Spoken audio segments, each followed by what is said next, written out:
chairman Peoples Party Bilal Bhutto Zardari ji ॻाल्हि कयूं त मुख़्तलिफ़ जलसनि में मुख़्तलिफ़ तक़रीबन स्पीचिस में हू हेल्थ जी बार बार ॻाल्हि कनि पिया त छा हिन वक़्तु सिर्फ़ु हेल्थ प्रायोरिटी लिस्ट ते आहे एजुकेशन जी जेकॾहिं ॻाल्हि कयूं त खोड़ अहिड़ियूं ह्यूमन डेवलपमेंट जूं रिपोर्ट्स अचनि पियूं जंहिंमें इहो ॼाणायो वञे थो त एजुकेशन हिकिड़ो बैकवर्ड कॉम्पोनेंट आहे उन तौरु ॼाणायो वञे थो त हू जेकी सिंध पुठिते पियल आहे एजुकेशन में पोइते हुजणु हिकिड़ो वन ऑफ द फैक्टर्स आहे छो न कम न पियो थिए अर्ज़ ॿुधायां इहे उहे परसेप्शंस आहिनि इहे जेके सर्वे हूंदा आहिनि इहे अणपूरा हूंदा आहिनि जर्मन इदारे जी थियल आहे इहे अची त कुझनि माण्हुनि सां ई ॻाल्हाईंदा ॿार आहिनि स्कूल नथा वञनि ॾिसो नासिर साहब बिल्कुलु आहे पर इहो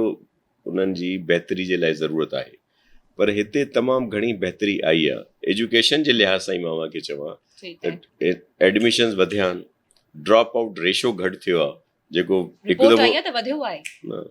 इहे मां उहो ई त चवां थो रिपोर्ट्स खे न तव्हां मञो ई कोन पिया इहे रिपोर्ट्स इहे सर्वे जेके आहिनि इहे असां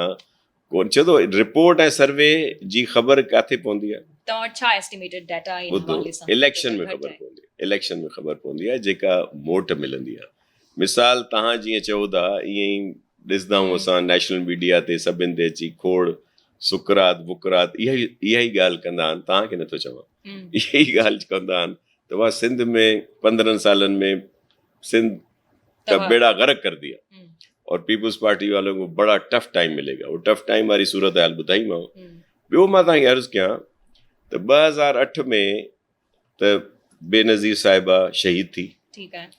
माण्हुनि जो जज़्बात हुया पीपल्स पार्टी खे वोट मिलिया 2013 में छा हुयो त मुश्किलात बि हुयूं पीपल्स पार्टी लाइ आरओ इलेक्शंस बि हुया पर सिंध में 8 खां वधीक वोट खयूं ऐं सीटूं खयूं वरी 2018 जॾहिं तमामु ॾुखियो वक़्तु हो पीपल्स पार्टी ते असांजा खोड़ सारा दोस्त जेलनि में रही खटिया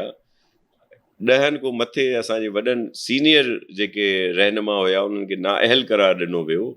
केसिस हुया वॾो प्रेशर हुयो आरटीएस हुयो जेको ख़ान साहब खे वठी आयो इहो हर उन जे बावजूदि असां 13 खां वधीक सीटां सिंध में कयूं